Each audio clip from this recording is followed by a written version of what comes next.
Welcome to our presentation on the use of technology with online interprofessional education with the College of Health and Social Services, School of Nursing, Public Health Services, and School of Social Work with New Mexico State University in Las Cruces, New Mexico. 134 graduate students from nursing, public health, and social work participated in this activity. We would like to especially thank the students who consented to participate in this video. I'm from Gallup, New Mexico, and I am Navajo. I'm from the Navajo Reservation, and how we introduce ourselves is Yat A She'e Marisa Morgan She Tohegli Nishlan Tachini A Bashishchi Nakai the End Dashichi Sisnachana A Dashinala Not Najosha Nasha. So basically what I said was I'm Water Flows Together clan, born for red running into water, and my maternal grandparents are the Mexican clan, and my paternal grandparents are the Black Streakwood people clan. Mutual respect among professionals is critical in the work environment. Students begin to learn effective collaboration working in groups. What is interprofessional education? What is IEP? IEP occurs when students from two or more professions learn about, from, and with each other to enable effective collaboration and improve health outcomes. How is NMSU College of Health and Social Services incorporating IPE into the curriculum?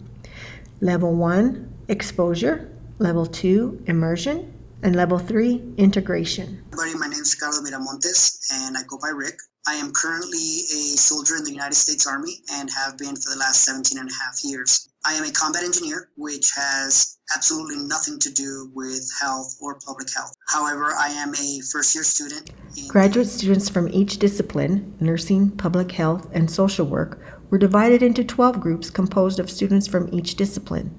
They participated together in a week-long online activity. The project timeline.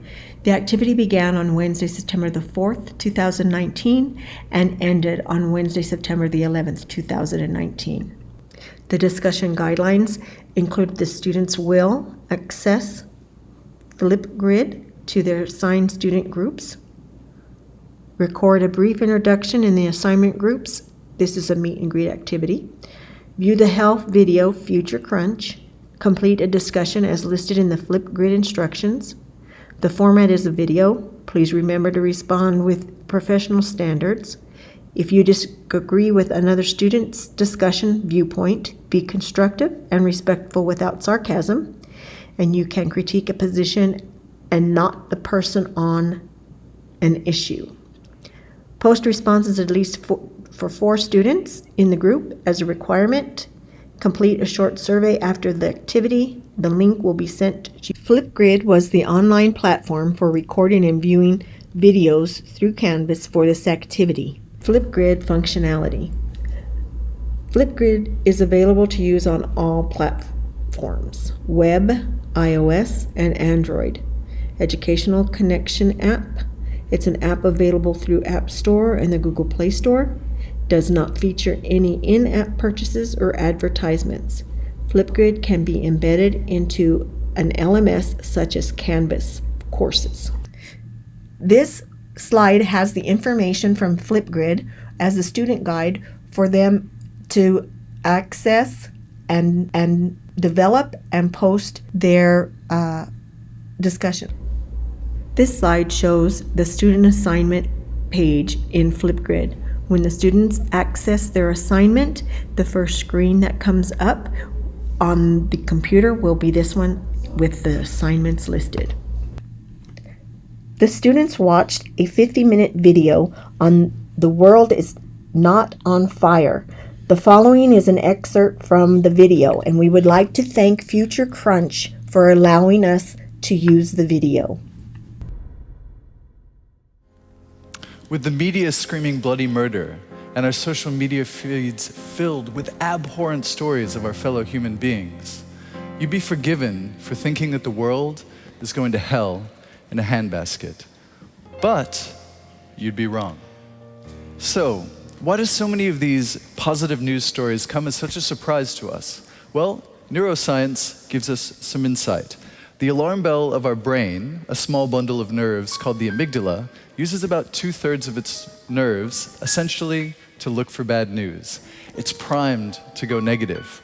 When we see something dangerous or scary, it overrides all other higher functioning parts of our brain. This is known as the amygdala hijack, and it's why your feet are already moving before you realize that it's a crocodile jumping out of the water at you. To make things even worse, we have what's known as negativity bias. It's the psychological phenomenon by which negative and scary experiences instantly go into our long-term memory, where positive experiences need a much longer exposure to sink in. My first initial thoughts after I saw the video was that I was a little hopeful and optimistic. It made me feel good to hear all those good things that are happening in the world, despite what we constantly see on the media today. Yes, this video was awesome. Thank you so much for giving us that assignment.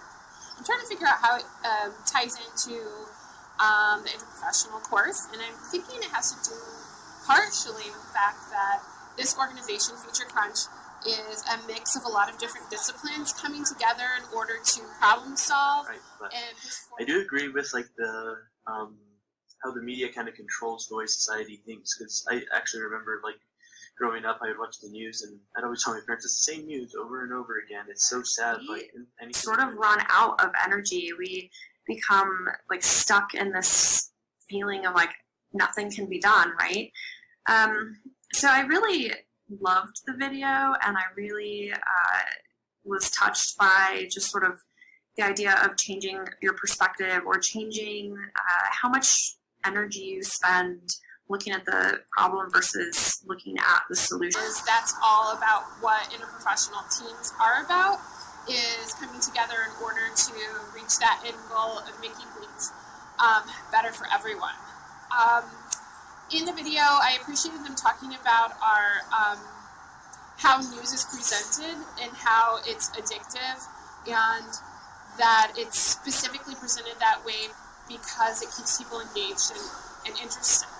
Now, of course, just like they use the example of environmentalism, or we could talk about public health disasters, we care about these things and we want people to be aware of them and to work on them, because there's no reason to brush inequalities, for example, under the rug. But by the end of the video, I started to realize, like, cynicism is easy. And social justice, which is my paradigm that I look at things through, doesn't necessarily mean you have to prescribe to cynicism. I think I'm realizing in this very moment that hope is an important thing we need to be in. I think that is a lot better to stay optimistic than to stay pessimistic, especially as a public health professional. There have been tremendous strides made in public health, and comparing to the negatives, I think the positives by far outweigh all the negatives. I mean, he dropped a couple of things that happened that are incredible. Vaccine in Ebola. I mean, he said this like it was a for sure thing with the vaccine in malaria, which is still being evaluated by the WHO, and it only affects one strain, but that strain is the deadliest strain, so that's still super optimistic. And as far as like relating it to this course and what that might mean for us as professionals in our communities is just that we are pretty involved as professionals in the issues of our communities. We see the health disparities, we see the income disparities on a very personal level. We see people struggling, we see people not having access to care, we see people not able to take care of themselves. It's really... That is, he talked about this thing called the amygdala hijack, and that is something I think we can use as humans within that as our biology. We're not going to be able to get rid of that negativity bias. So I think that we have to use that negativity bias and amygdala hijack to push our optimism through and something to actually drive us. Like what he said at the very end, the surge of progress hasn't reached everybody yet, And I think that we need to use that little bit of negativity to drive our positivity forward. The challenge as a professional then becomes, how do you address these disparities, and what lessons can you learn from the good that is happening elsewhere and apply? In a 1-week period of time, there were 134 students that participated. There were 10 faculty from the 3 College of Health and Human Services departments that participated. There are 1,318 Flipgrid videos were created by students. 11,685 videos were reviewed by students and faculty. And this week's assignment involved 632.2 hours of engagement. A Likert scale statement on the survey was, patients will ultimately benefit if health science students work together to solve patient problems. Education week. It was really great to learn about the people on my team. I enjoyed learning about their history, why they chose the field that they're in. Another Likert scale question in the survey was, shared learning will help me think positively about other professionals. All but 5 of the 134 students agreed or strongly agreed. There was a question, learning with other students will help me become a more effective member of the healthcare system. Over 125 of the respondents either agreed or strongly agreed. One of the questions on the survey was, do you think people's understanding of your professional role, nursing, public health, or social work, changed through this IPA activity? How? If so, what do you think that caused this change? A few of the responses that were received are on this slide. It gave me the opportunity to interact with my fellow students in the public health program and also those in the nursing and social work. As an online student, it can be a little bit isolating. We don't have a lot of interaction with other students. So the fact that we could use video and actually do face-to-face and get to know other students, I thought. Thank you from Las Cruces, New Mexico, USA.